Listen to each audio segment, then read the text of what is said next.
In the late 1930s, the clouds of conflict were already forming over the Pacific and Europe, prompting the United States Navy to reassess the adequacy of its existing fighter aircraft. At the time, the Grumman F4F biplane represented the last of its kind in American naval service, a sturdy machine but quickly becoming obsolete in the face of rapid global aviation advances. Observing trends in European and Japanese fighter design, the U.S. Navy recognized the need to modernize its air wing with more capable, monoplane aircraft capable of higher speeds, greater range, and better armament. It was within this strategic environment that the story of the F4F Wildcat began. The initial seeds of what would become the Wildcat were sown at Grumman Aircraft Engineering Corporation, a relatively young but ambitious firm that had already earned the Navy's confidence through its earlier biplane fighters. The Navy issued a requirement in 1935 for a high-performance carrier-based monoplane, a competition that initially attracted designs from several manufacturers. Grumman responded with a design known as the F4F-1, which was itself a monoplane adaptation of the earlier F4F, retaining the same basic layout and radial engine but aiming for improved performance.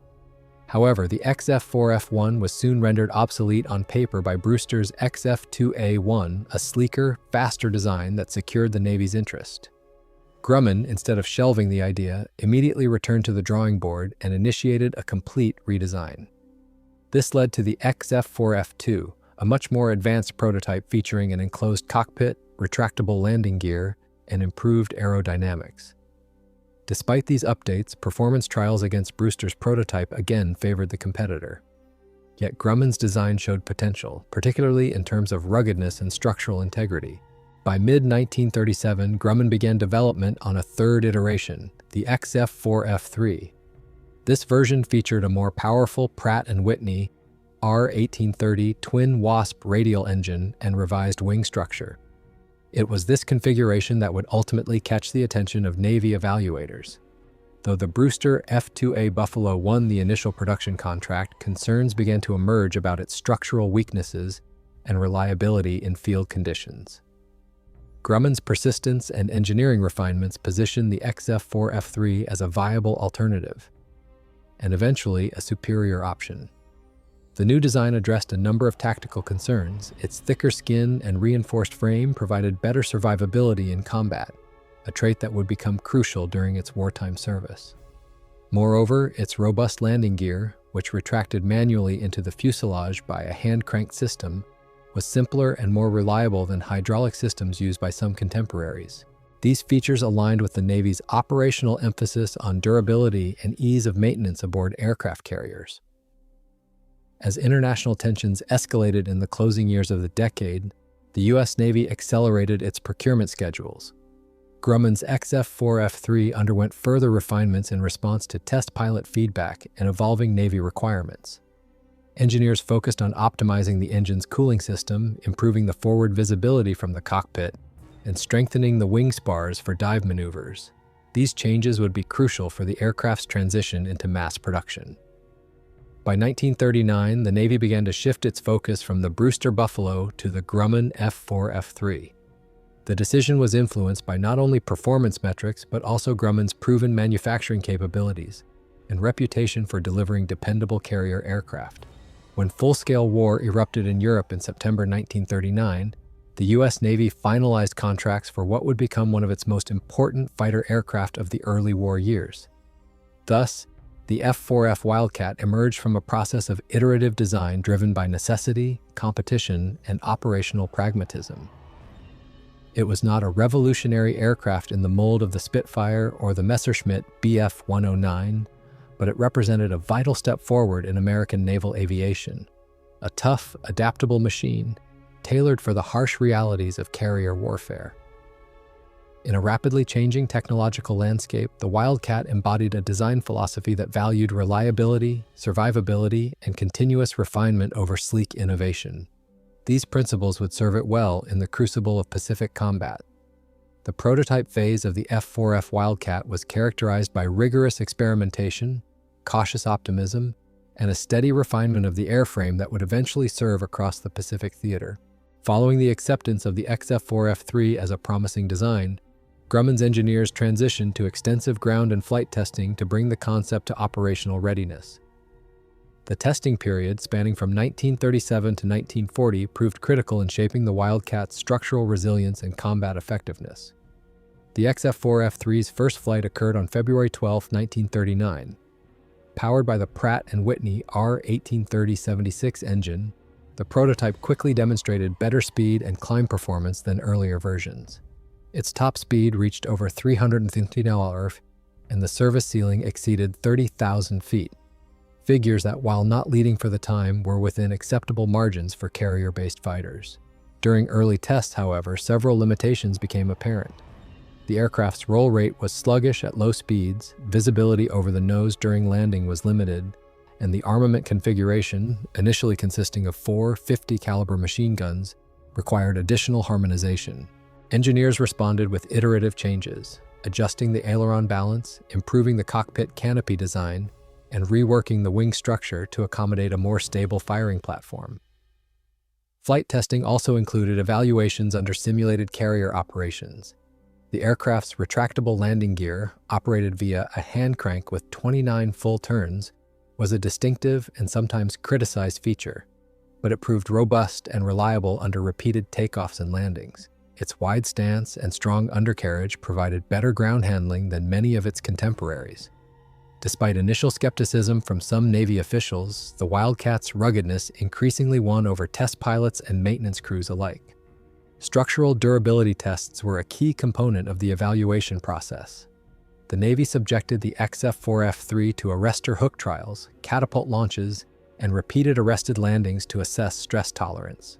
The reinforced fuselage and wing roots performed above expectations. These trials confirmed that while the Wildcat was heavier and less agile than the land-based fighters emerging in Europe, it could endure the punishing conditions of carrier service far better.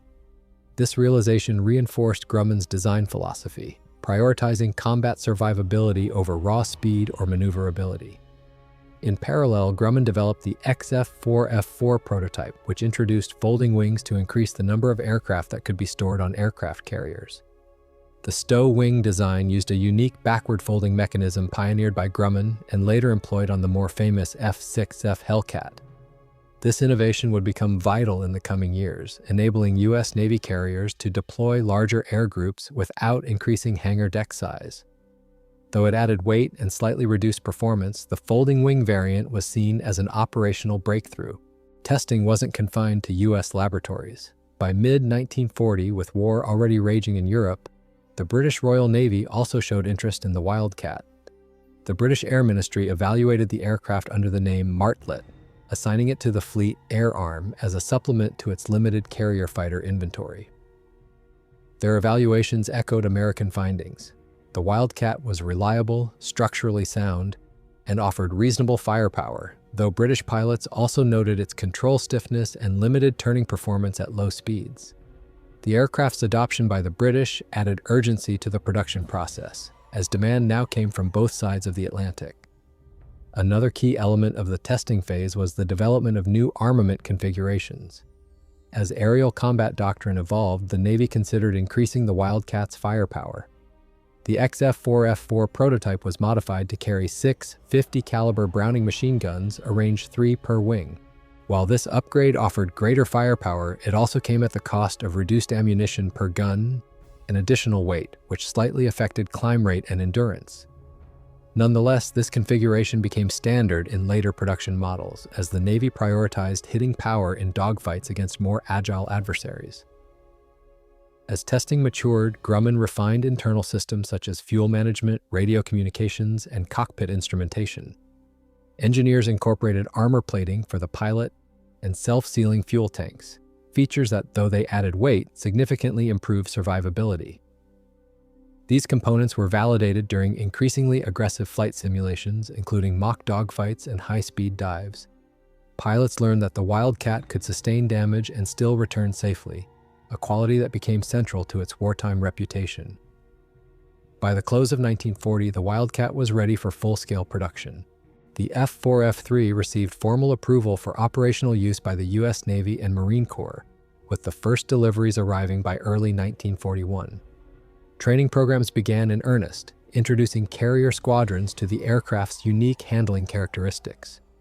Grumman's facilities in Bethpage, New York ramped up production, while subcontractors supplied critical components ranging from engines to landing gear assemblies. Production bottlenecks remained a challenge, particularly as global conflict intensified and resource allocation became more competitive. Ultimately, the testing and prototype phase of the F4F Wildcat reflected a pragmatic balancing act between innovation and reliability. It was not the fastest nor the most advanced aircraft of its era, but it was a thoroughly tested, highly survivable fighter suited to the operational realities of naval warfare. The decisions made during this phase, folding wings, durable airframe, heavy armament, positioned the Wildcat as a reliable workhorse. As events in the Pacific would soon demonstrate, this combination of qualities made the F4F a vital asset during the United States' earliest and most vulnerable moments of World War II. As 1941 progressed, the F4F Wildcat transitioned from prototype to frontline fighter, entering active service with U.S. Navy and Marine Corps squadrons just as global tensions reached their breaking point. The first units equipped with the Wildcat were VF-4 and VF-41, both assigned to carrier air groups preparing for possible deployment in the Atlantic and Pacific.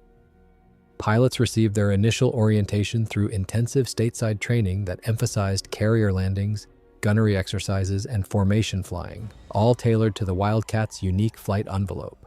While many aviators initially expressed skepticism due to its crank-operated landing gear and relatively limited visibility, those who trained thoroughly came to appreciate the aircraft's structural resilience and consistent flight behavior. The Wildcat's baptism of fire came not over the Pacific but in the Atlantic. The British Fleet Air Arm had already deployed its Martlet I variant to escort convoys and counter German long-range reconnaissance bombers. These early engagements, beginning in late 1940, provided vital operational data to Grumman and the U.S. Navy. British pilots flying Martlets achieved several kills against Focke-Wulf FW-200 Condors over the North Atlantic, proving that the aircraft could hold its own in combat under harsh conditions. These encounters demonstrated the value of rugged airframes and long patrol range, traits that would become even more crucial in the Pacific. Following the Japanese attack on Pearl Harbor in December 1941, the Wildcat was rapidly thrust into frontline combat across the Pacific theater. Its first major deployment in American service occurred aboard the USS Enterprise and USS Lexington during early 1942. Wildcats began escorting dive bombers and torpedo bombers on long-range missions, often engaging enemy reconnaissance aircraft or responding to raids by Japanese bombers.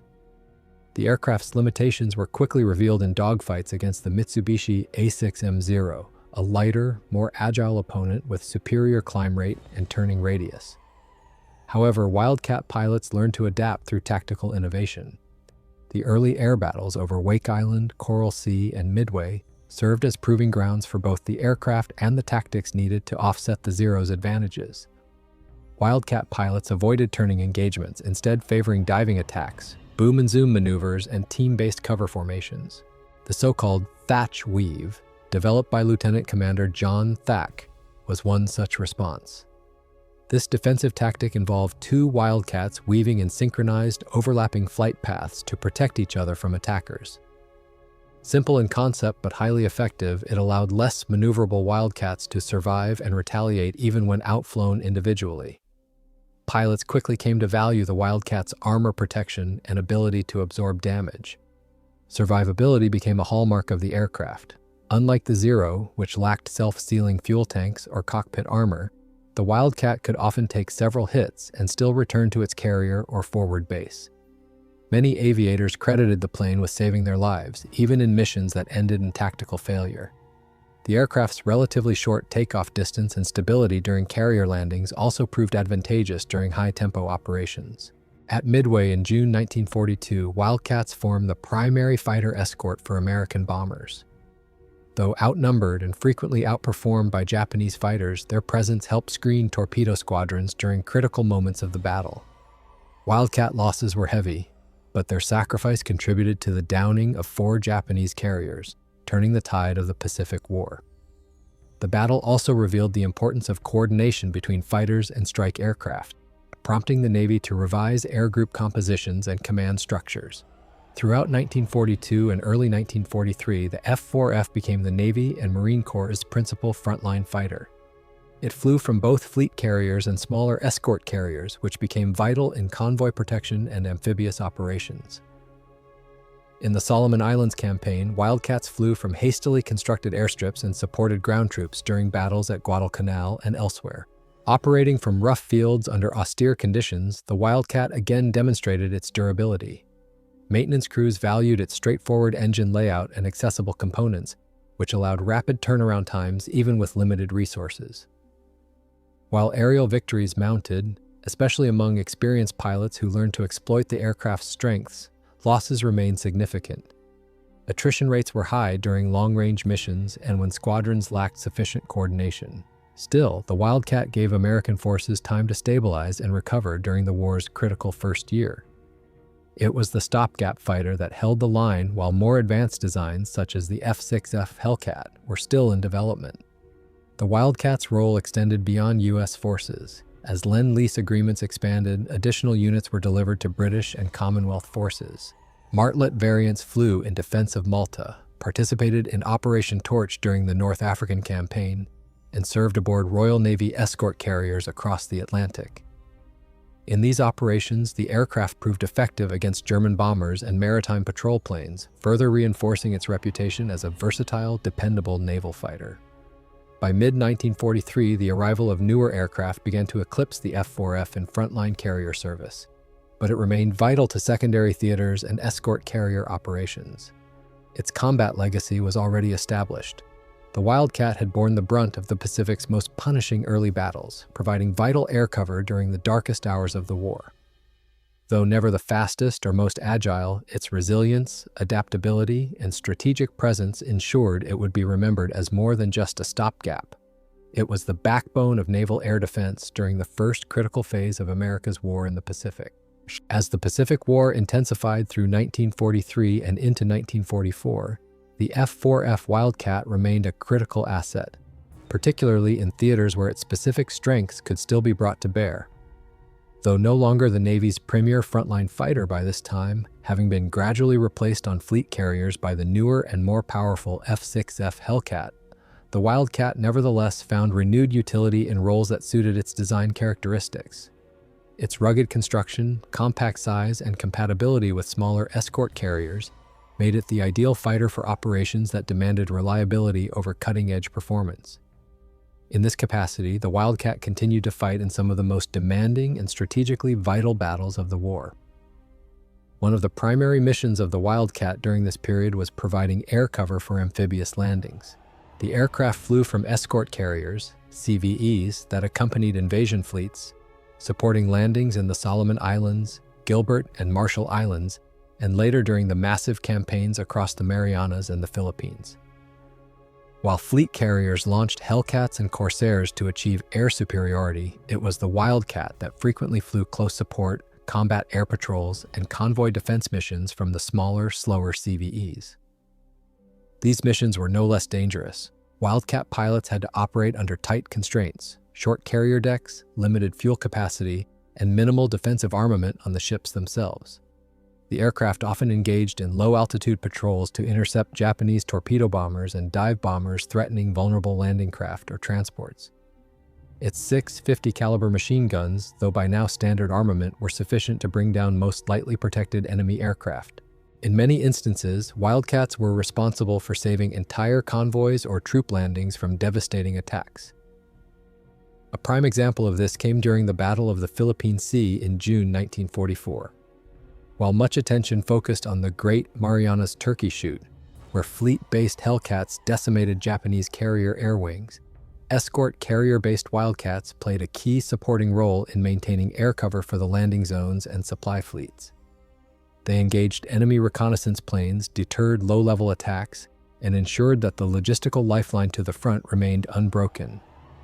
Though they rarely received the same recognition as their fleet carrier counterparts, the pilots flying Wildcats from CVEs enabled the entire invasion apparatus to function safely.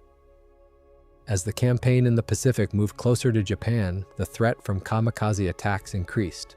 Wildcats, though slower than newer fighters, were frequently tasked with intercepting suicide aircraft approaching naval formations.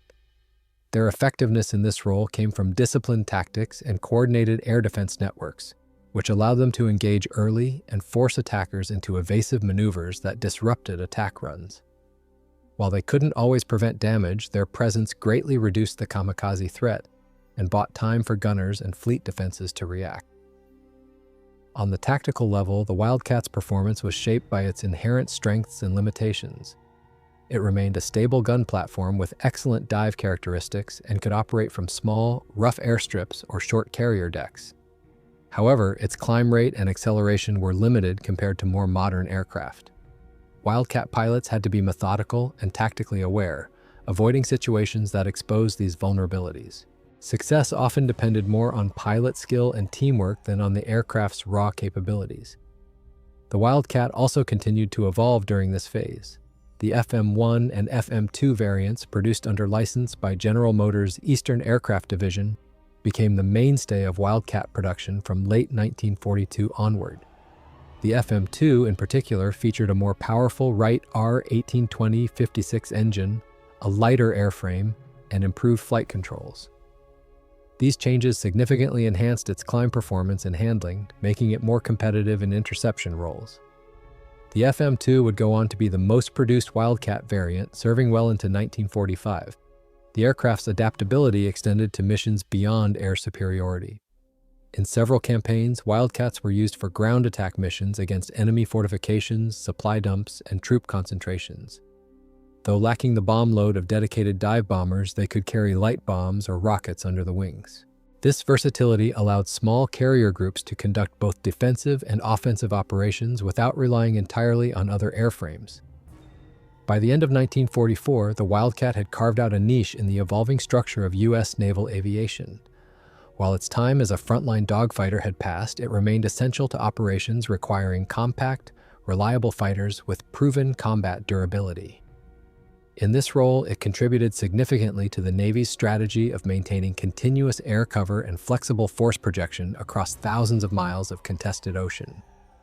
Throughout these final years of combat use, the Wildcat continued to demonstrate that survivability and reliability could be just as decisive as speed and firepower. Its ability to absorb damage, operate from primitive carriers, and support ground forces under fire ensured that it remained a valued component of the Navy's aerial arsenal. While newer designs captured the headlines and the glory, the Wildcat remained on station, steady, rugged, and always ready for the next mission. As the F4F Wildcat continued its operational service into the latter half of the war, attention turned increasingly toward modernization and adaptation. The aircraft's fundamental strengths, durability, ease of maintenance, and compact carrier compatibility made it a prime candidate for continued refinement. Grumman, having shifted focus to the development and mass production of the F4F Hellcat, transferred the manufacturing of the Wildcat to General Motors' Eastern Aircraft Division, which became responsible for implementing the majority of the final improvements.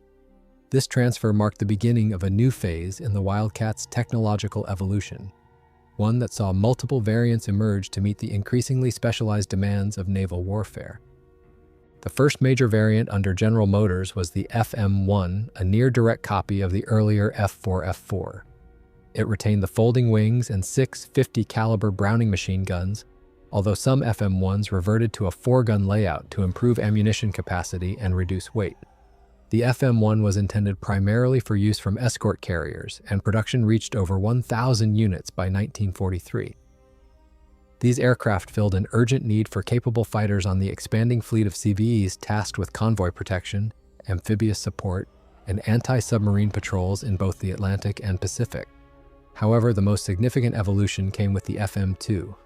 Designed specifically with escort carrier operations in mind, the FM-2 introduced a number of engineering upgrades that enhanced the aircraft's performance envelope while keeping within the limitations imposed by smaller ships. The most notable improvement was the installation of a Wright R-1820-56 engine, rated at 1,350 horsepower, more powerful and lighter than the twin Wasp used in earlier models.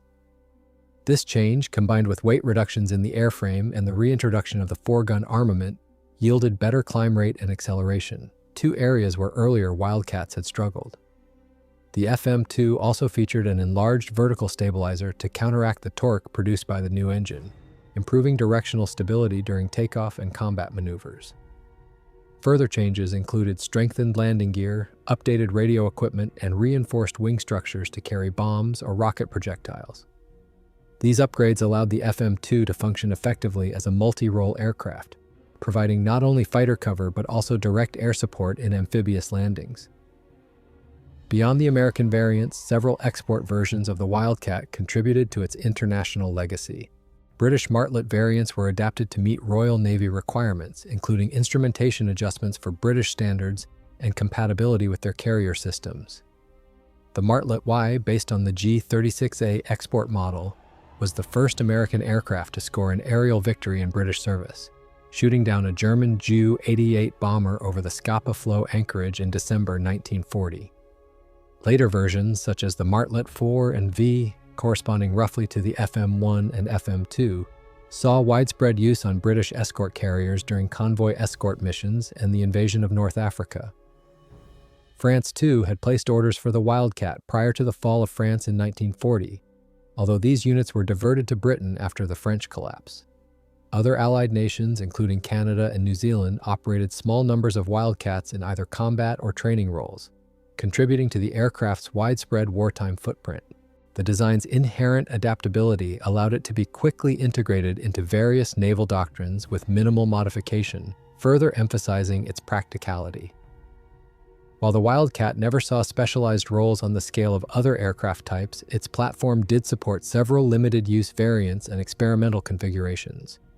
Some were outfitted for photo reconnaissance missions using modified camera equipment for fleet intelligence gathering. Others tested rocket-assisted takeoffs, RATO, and advanced launch systems for escort carriers. Though none of these experimental roles entered mass production, they demonstrated the design's flexibility and Grumman's interest in extending the Wildcat's utility. As technology progressed and newer fighters like the F6F Hellcat and F4U Corsair came to dominate carrier air wings, the Wildcat gradually faded from frontline operations. However, it remained in production longer than many of its contemporaries, owing to its unique suitability for small-deck carriers. By the end of the war, nearly 7,800 Wildcats had been built, roughly half by Grumman and half by Eastern Aircraft, making it one of the most numerous naval fighters of the conflict. The Wildcat's technological legacy also influenced subsequent generations of naval aircraft. Its folding wing system, pioneered by Grumman and perfected on the F4F, became a standard design feature for carrier-based planes moving forward. Its emphasis on rugged construction, modular repairability, and survivability in combat would inform the development of future aircraft like the Hellcat and Bearcat. Even its limitations served as valuable lessons. Designers recognized the need for faster acceleration, improved high-speed maneuverability, and better visibility, features that were addressed in the next wave of U.S. naval fighters. By 1945, the Wildcat's production had ceased, but it continued to fly in support roles until the end of the war. In some cases, FM2s remained in use aboard escort carriers until the early post-war years, contributing to occupation duties, patrol operations, and training flights. Its extended service lifespan underscored not just the aircraft's physical durability, but the soundness of its original design philosophy. Build a fighter that could withstand the unique rigors of naval warfare, even at the expense of speed and elegance. In its many forms, Grumman built F4Fs, GM built FM1s and FM2s, or Royal Navy Martlets. The Wildcat exemplified an approach to military aviation rooted in reliability and function. While it lacked the sleekness or mystique of other warbirds, its evolution over the course of the war reflected the realities of a conflict fought across vast oceans, from tiny atolls to crowded carrier decks. In the end, it was not the aircraft that won the war, but it was one that ensured others could. By the time the final shots of World War II were fired, the F4F Wildcat had already cemented its place in aviation history, not as a technological marvel or symbol of aerial dominance, but as a resilient tool of war that met its challenges with unwavering dependability. Its global impact was not limited to combat statistics or production figures. Instead, the legacy of the Wildcat endured in the doctrines it influenced, the pilots it protected, and the foundations it laid for future generations of naval aviation. In terms of international service, the Wildcat's operational footprint extended across multiple oceans and theaters. The British Royal Navy employed it effectively from escort carriers in the Mediterranean, the Arctic, and the Atlantic. British Wildcats, under the Martlet designation, served in key operations such as the invasion of North Africa, Operation Torch, the defense of Arctic convoys to Murmansk, and anti-submarine patrols along transatlantic supply routes. In each case, the aircraft provided crucial air cover for convoys, shielding merchant fleets from Luftwaffe bombers and long-range reconnaissance aircraft. The aircraft's reliability in harsh conditions, ranging from icy northern seas to tropical environments, enhanced its standing among Allied air crews. Moreover, the Wildcat became a formative training platform. As newer aircraft like the F4F Hellcat and F4U Corsair took over combat roles, the Wildcat transitioned into advanced training squadrons where young naval aviators could develop skills in carrier landings, formation flying, and gunnery. Its docile handling characteristics and tough construction made it ideal for this function. Many future aces first learned the intricacies of carrier aviation at the controls of a Wildcat before moving on to more powerful aircraft. In this way, it indirectly shaped the performance of aircraft that would win the great carrier battles of the later war years. The Wildcat's influence extended to engineering and tactical doctrine. Its rugged airframe became a benchmark for survivability in naval fighter design, prompting future aircraft to prioritize pilot protection, fire suppression systems, and airframe integrity under stress. The emphasis on damage tolerance and combat endurance carried into the development of the Hellcat, which retained many of the Wildcat's proven design principles while improving performance. Tactically, the aircraft's early struggles against the Japanese Zero contributed to new theories of naval fighter combat. Tactics such as the thatch weave were incorporated into fleet training and adapted to a range of aircraft, proving especially valuable in formations where mixed capabilities had to be managed effectively. After the war, as the U.S. Navy began to demobilize and reorganize its aviation forces, the Wildcat was quickly retired from active military service. However, a number of aircraft found new life in civilian hands. Some were sold as surplus to private owners or used in aviation schools for instructional purposes. Others were donated to museums, where they became historical exhibits representing the formative years of naval aviation in World War II. A small number remained airworthy, maintained by warbird collectors and historical flight organizations that continue to demonstrate the aircraft at air shows, keeping the legacy of early naval aviation alive for future generations. In terms of cultural memory, the Wildcat occupies a unique space. Unlike the glamorous Spitfire or the legendary Mustang, the F4F is rarely celebrated in popular culture or cinema. Yet among naval aviation historians and veterans, it holds a revered position. It is remembered not for spectacular dogfights or advanced technology, but for its unwavering service during the darkest period of the Pacific War. It was the aircraft that was there when the U.S. Navy was still building its strength, before the tide turned, before the numbers favored the Allies. Several Wildcats are preserved today in museums across the United States, the United Kingdom, and Australia.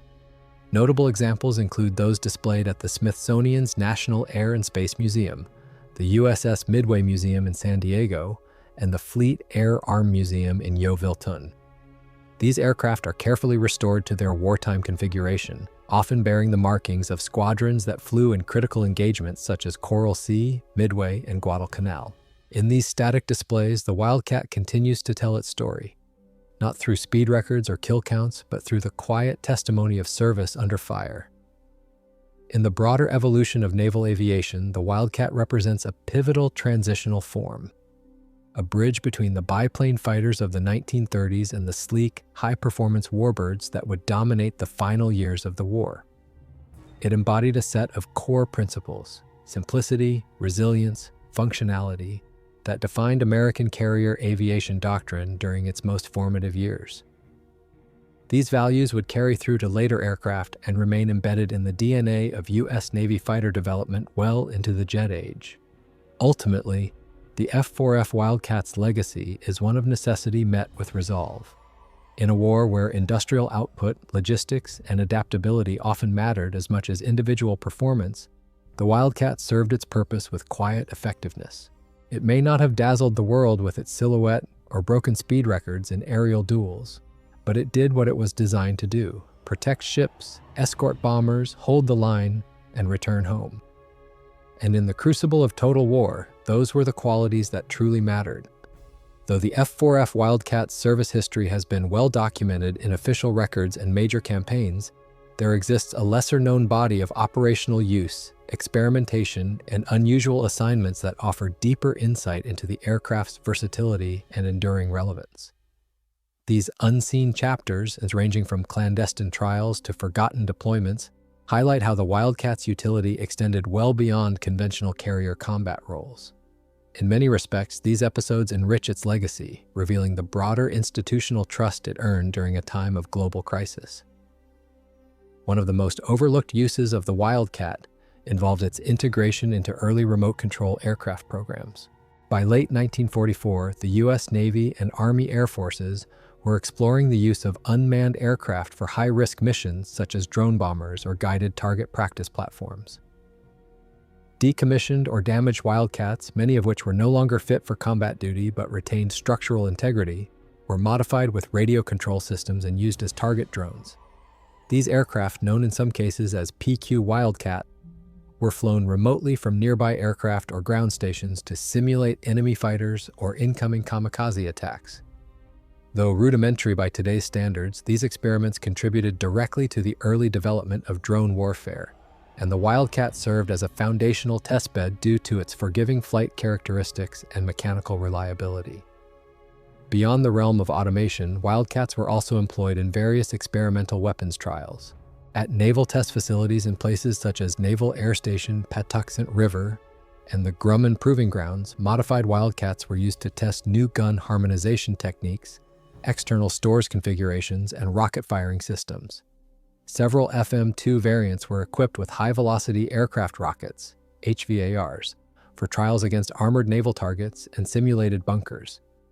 Though they were eventually overshadowed by more advanced strike aircraft like the SB-2C Helldiver or F4F Hellcat in this capacity, the Wildcat's rugged airframe made it an ideal platform for early evaluations of new offensive systems. Another little-acknowledged chapter in the Wildcat service was its role in coastal defense and patrol duty along the continental United States. As the war intensified, concerns over enemy submarine activity near American shores led to the deployment of Wildcats at remote airfields, particularly along the eastern seaboard and the Gulf of Mexico.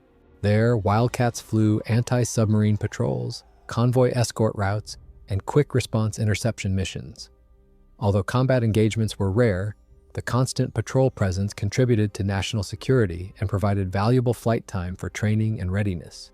In at least 2 recorded instances, Wildcats assisted in locating and tracking German U-boats, coordinating with Navy destroyers to bring about successful attacks. The aircraft also played a low-profile but significant role in military diplomacy and joint training programs. As part of wartime collaboration, small numbers of Wildcats were sent to Latin American allies under the Lend-Lease Act. These transfers, primarily to Brazil and Mexico, involved air defense preparations and regional security missions. Although these aircraft saw limited combat, their presence helped strengthen hemispheric defense arrangements and ensured pilot training continuity throughout the Americas. In this way, the Wildcat became a tool of soft power, extending U.S. military reach through cooperation and shared technical platforms. Veterans' accounts from the post-war period occasionally reference obscure missions and assignments involving the Wildcat that are absent from official war summaries. In some cases, FM-2s were used during post-surrender occupation duties in the Pacific, performing courier flights, reconnaissance sweeps, and base security overflights on isolated islands. With many larger aircraft redeployed or decommissioned, the remaining Wildcats were among the few available fighters to perform routine duties during the uneasy months following Japan's surrender. A particularly compelling example of forgotten deployment comes from the Arctic convoys to the Soviet Union. A small number of Martlet variants were stationed aboard escort carriers that participated in these treacherous resupply missions. Flying in extreme cold, with constant threat from German surface raiders and long-range bombers, Wildcat pilots endured brutal conditions to provide cover for merchantmen and deter enemy reconnaissance. While these missions rarely involved dogfights, they tested the aircraft and its crews in some of the harshest conditions faced by any Allied fighter. Even in the final stages of the war, Grumman engineers continued to toy with potential upgrades to the Wildcat platform. One such concept involved the XF4F8, a proposed night fighter variant with radar equipment and modified instrumentation for low-light operations. Though this prototype never left the drawing board, its existence indicates a continued interest in extracting new value from the design, even as jet propulsion began to redefine military aviation. With the war concluded, many of these secondary roles faded into obscurity. Aircraft were scrapped, records were filed away, and focus shifted to newer technologies. Yet these behind-the-scenes uses of the Wildcat provide a fuller picture of how it functioned, not just as a fighter, but as a versatile and adaptable tool of war. Whether escorting convoys in Arctic gales, absorbing rocket shock during weapons trials, or flying quietly over the Gulf Coast at dusk, the Wildcat served wherever it was asked, and often without fanfare. In understanding the complete story of the F4F Wildcat, these forgotten missions matter. They show that the aircraft's value extended beyond its performance in major battles. It was a stopgap and a survivor, a machine that endured, adapted, and persisted in roles both grand and humble. In the broader theater of World War II, few aircraft were so consistently present and so consistently dependable. Among the many factors contributing to the Wildcat's enduring reputation was the experience and testimony of those who flew and maintained it under combat conditions. The human element, the pilots, mechanics, and deck crews form the living interface between machine and mission. Their accounts offer not only technical insights, but also a deeper appreciation for the aircraft's performance, limitations, and quirks in real wartime environments. While the Wildcat itself was an engineering product, its reputation was built largely on the back of the trust it earned from those who relied on it during some of the most critical moments of the war. Veteran pilots consistently described the Wildcat as a forgiving aircraft with stable flight characteristics, especially during carrier operations.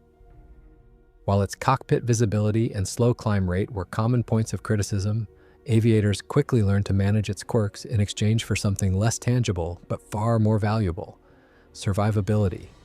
Numerous combat reports detailed Wildcats returning to carriers riddled with bullet holes, trailing fuel, or missing major control surfaces. Time and again, pilots credited the aircraft's reinforced fuselage, armored cockpit, and redundant systems for allowing them to bring the aircraft home after encounters that would have doomed less robust designs. Lieutenant Commander John Thatch, one of the Navy's most prominent early war tacticians, spoke highly of the Wildcat, despite its comparative disadvantages against the Japanese Zero. He famously developed the Thatch weave to counter the Zero's superior maneuverability, a tactic that relied on teamwork and the Wildcat's stable gun platform rather than individual agility. His success in implementing this formation over Guadalcanal and other early battle zones turned the tide in many engagements and, by extension, validated the aircraft's role as a team-oriented fighter rather than a solo duelist. Ground crews also had their say in the Wildcat's legacy. Unlike some more temperamental fighters, the F4F earned a reputation for mechanical reliability and ease of field repair. In the Pacific theater, where airstrips were often muddy, improvised, and poorly equipped, this attribute proved essential. Marines operating from forward bases like Henderson Field on Guadalcanal appreciated the Wildcat's simple radial engine, robust landing gear, and forgiving maintenance tolerances. Even with limited parts and makeshift tools, many squadrons kept their aircraft flight-worthy under extreme conditions. In the Atlantic, escort carrier crews developed a similar relationship with the aircraft. Pilots conducting anti-submarine patrols or convoy defense often spent long hours flying over vast stretches of ocean with little margin for error. In such scenarios, trust in the machine was critical. The Wildcat earned that trust by delivering consistent performance under duress, giving crews the confidence to intercept bombers, identify threats, and return safely to cramped flight decks amid heavy seas and limited visibility. Psychologically, the Wildcat also offered a sense of assurance. In an era before widespread ejection systems or advanced radar-guided missiles, much of a pilot's survivability came down to aircraft design. Knowing that one's plane could absorb fire, glide if needed, and land on damaged runways offered morale support that cannot be overstated. Even when newer aircraft arrived, some veterans preferred to stick with the Wildcat, citing its handling predictability and combat resilience. In oral histories collected after the war, many pilots recalled not just the aircraft's strengths, but its idiosyncrasies. The manual crank landing gear was a common anecdote. 29 full turns to raise or lower the gear demanded physical effort in the heat of combat. Yet this very system, derided by some, was appreciated by others for its simplicity and resistance to battle damage. Hydraulic systems could fail, a crank rarely did. Similarly, the Wildcat's short, squat profile, viewed by some as unattractive, allowed it to handle hard carrier landings and tight deck spaces with less risk of collapse or bounce.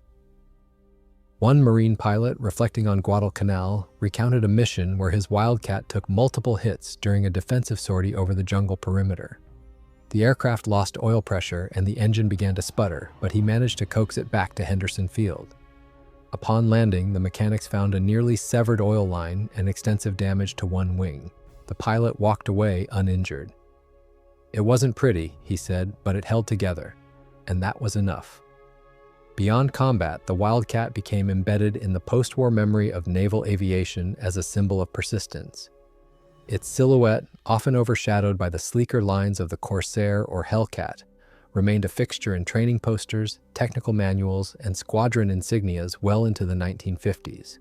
Pilots who flew it early in the war often regarded it as the aircraft that carried them through the most desperate and uncertain phases of the conflict. Today, surviving Wildcats, whether in museums or restored to flying condition, still carry that sentiment. Pilots who take the controls during commemorative flights often remark on the aircraft's steadiness and simplicity, qualities rarely seen in later, more complex fighters.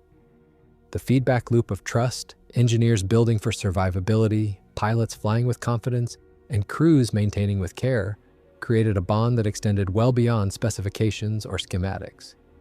In this way, the Wildcat's reputation was not written by designers alone, but co-authored by the men who entrusted their lives to it. Their reflections add depth to the technical history and remind us that aircraft are more than machines. They are instruments shaped by human experience, forged in the decisions, risks, and instincts of war. And for the Wildcat, that legacy is one of reliability in chaos, endurance in adversity, and quiet excellence in the face of overwhelming odds. Despite its substantial combat record and prominent role in the early war years, the F4F Wildcat still harbors layers of historical ambiguity, technical, operational, and cultural. These mysteries are not due to secrecy or loss of records, but rather the sheer complexity of wartime logistics, overlapping production lines, evolving doctrine, and shifting priorities. As historians and researchers have returned to the archives, several unanswered questions have emerged about the Wildcat's deployment, performance assessments, and place in the broader development of U.S. naval aviation. One enduring area of uncertainty surrounds the exact combat performance statistics of Wildcat units across various campaigns. Unlike the later Hellcat, which benefited from streamlined documentation and after-action analysis due to its role in the carrier offensive of 1943-45, the Wildcat operated during a period of chaotic decentralization. From the initial engagements at Wake Island and Midway to the grinding attritional fights over Guadalcanal, record-keeping was inconsistent, often fragmented by the harshness of the battlefield or improvised nature of the operations. As a result, historians still debate the precise kill-to-loss ratios, sortie counts, and damage assessments associated with Wildcat squadrons, especially those operating from forward airstrips or escort carriers. Another unresolved topic involves the early pilot feedback during the pre-war and 1942 combat phases. Some pilot accounts suggest internal disagreement within the Navy over the aircraft's future as early as 1941, particularly after encountering Japanese Zeros. Archival correspondence hints at factions within Navy command, debating whether to continue investing in the F4F platform or accelerate replacement designs. The decision to transfer production to General Motors may have reflected more than industrial necessity. It may have represented a compromise between maintaining proven capabilities and clearing the way for more advanced aircraft. The exact weight of these discussions remains buried in the bureaucracy of wartime memos, with only partial insights preserved in post-war interviews. Technical uncertainties also persist regarding certain experimental prototypes. For example, several documents reference an F4F project proposed by Grumman as a night fighter variant, possibly featuring radar equipment and cockpit modifications for nocturnal operations. Yet little photographic or physical evidence survives, and it's unclear whether a working prototype was ever flown. Similarly, there are references to modified Wildcats with experimental rocket launch platforms or dual-role reconnaissance fittings, but few details exist beyond engineering notes and unverified field reports. These gray zones illustrate the aircraft's potential as a modular platform, even if many such projects were halted due to shifting priorities or the end of hostilities. The relationship between Grumman and General Motors' Eastern Aircraft Division also remains a nuanced chapter of Wildcat history. While production numbers and technical schematics are well documented, less is known about the internal communication, quality control standards, and transfer of design authority. FM series Wildcats, especially the FM2, introduced changes that were not always in full alignment with Grumman's original design philosophy. Were these adaptations the result of engineering insight, material shortages, or production expediency? The archives reveal only partial answers. Veterans occasionally remarked on subtle handling differences between Grumman-built F4F4s and GM-built FM2s, but whether these were due to structural changes or unit-to-unit variance remains unclear. Another largely unexplored dimension is the Wildcat's interaction with emerging carrier doctrines during its service life. The aircraft was designed in an era of limited knowledge about large-scale carrier warfare, yet it operated through a period of unprecedented innovation. How much of the doctrine evolved in response to the Wildcat's strengths and limitations, and how much was independent of it? The Wildcat's relative limitations, its range, armament, and speed, arguably shaped how early strike packages were organized, how combat air patrols were layered, and how escort carriers were tactically deployed. Yet few formal doctrinal documents explicitly link these strategic shifts to the F4F platform. This absence has led to retrospective analysis, but leaves a gap in primary source confirmation. Lastly, cultural perceptions of the Wildcat evolved in uneven ways. For decades, the aircraft was overshadowed in public memory by the Hellcat, the Corsair, and even the Avenger bomber, each of which featured prominently in post-war literature, film, and commemorations. The Wildcat, by contrast, became associated primarily with the early war, a term often used to describe improvised, desperate conditions. As a result, the F4F was sometimes seen not as a triumph of engineering, but as a symbol of struggle and delay. Only in recent decades has scholarship begun to reevaluate that image, recognizing the aircraft's central role in enabling the Navy to absorb the initial blows of the war and build toward its later successes. These ambiguities do not diminish the Wildcat's importance. Rather, they point to a legacy that is still being fully understood. Its final chapters were not marked by dramatic final flights or ceremonial retirements, but by a quiet transition into legacy, an enduring presence in museums, archives, technical training programs, and the collective memory of those who had depended on it in war. Though overshadowed by faster, more modern successors, the Wildcat continued to influence post-war aviation in subtle and meaningful ways, embodying a legacy of resilience, adaptability, and unglamorous effectiveness. After 1945, most surviving Wildcats were phased out of active duty as jet-powered aircraft began to redefine aerial warfare. Yet a significant number remained in secondary roles for several years. Some FM2s in particular continued to fly from escort carriers in support capacities during occupation duties in the Pacific and Atlantic. A handful were reassigned to naval training programs where they served as familiarization aircraft for new naval aviators. These post-war roles did not capture public attention, but they extended the Wildcat's service life into the early 1950s. Remarkable for a design whose origins dated back to the pre-war 1930s. In parallel, many Wildcats were scrapped or sold off as surplus, their rugged airframes repurposed for civilian aviation, flight instruction, or mechanical study. Some found new homes in aviation schools or air museums, others were lost to time. Yet a few were preserved by collectors and veterans who recognized the aircraft's historical significance. These individuals often restored the aircraft not for profit, but out of a sense of duty, to preserve a machine that had quietly but critically helped secure victory in the Pacific. By the 1970s and 1980s, the Wildcat began to re-emerge as a fixture at air shows and in military aviation heritage events. Restored examples, painstakingly rebuilt from original parts or salvaged airframes, began flying once more. Audiences could finally see and hear the aircraft that had defended Wake Island, flown over Guadalcanal, and escorted convoys through Arctic waters. The distinctive growl of its radial engine and its compact, muscular profile offered a living connection to an era of improvisation, tactical ingenuity, and high-stakes survival. In academic circles, the Wildcat has gradually gained recognition for its unique role in shaping early naval aviation doctrine. Historians now place greater emphasis on its contributions during the first 18 months of the Pacific War, a period where U.S. carrier forces operated at a numerical and technological disadvantage. Without the Wildcat's durability and the ingenuity of its pilots, the Navy might not have withstood the initial onslaught or gained the breathing space needed to field more advanced aircraft. In this respect, the Wildcat was not merely a transitional platform, it was a strategic anchor holding the line until the tide could turn. The aircraft's place in aviation heritage has also grown as newer generations discover its story. Museums across the world have added F4F and FM2 variants to their exhibits, often accompanied by detailed narratives of the squadrons and battles where they served. Institutions such as the Smithsonian National Air and Space Museum, the USS Intrepid Sea Air and Space Museum, and the National Museum of Naval Aviation in Pensacola, Florida, preserve Wildcats not just as artifacts, but as storytelling vessels. Visitors encounter more than a machine. They encounter the experience of early carrier warfare, the innovation it demanded, and the lives it touched.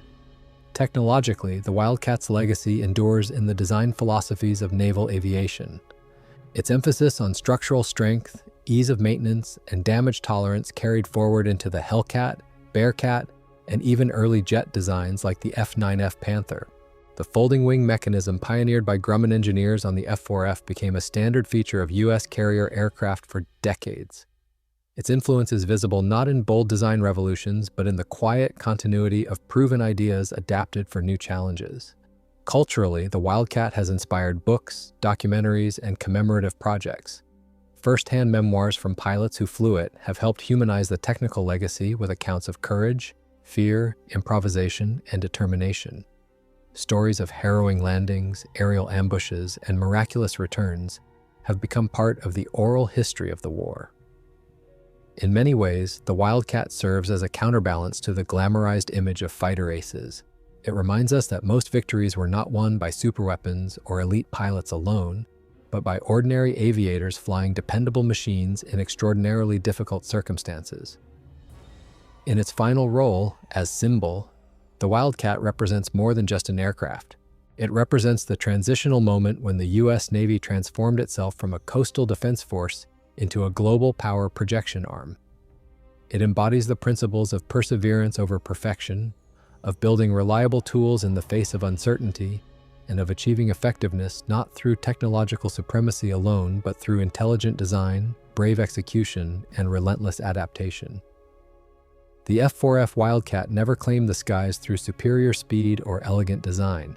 It earned its place through survival, through being present at every early battle, taking the first blows, and still returning to fight another day. As long as naval aviation endures, the Wildcat will remain a foundational chapter in its history. A reminder that in war, as in engineering, what holds together under pressure often matters more than what dazzles in the sky.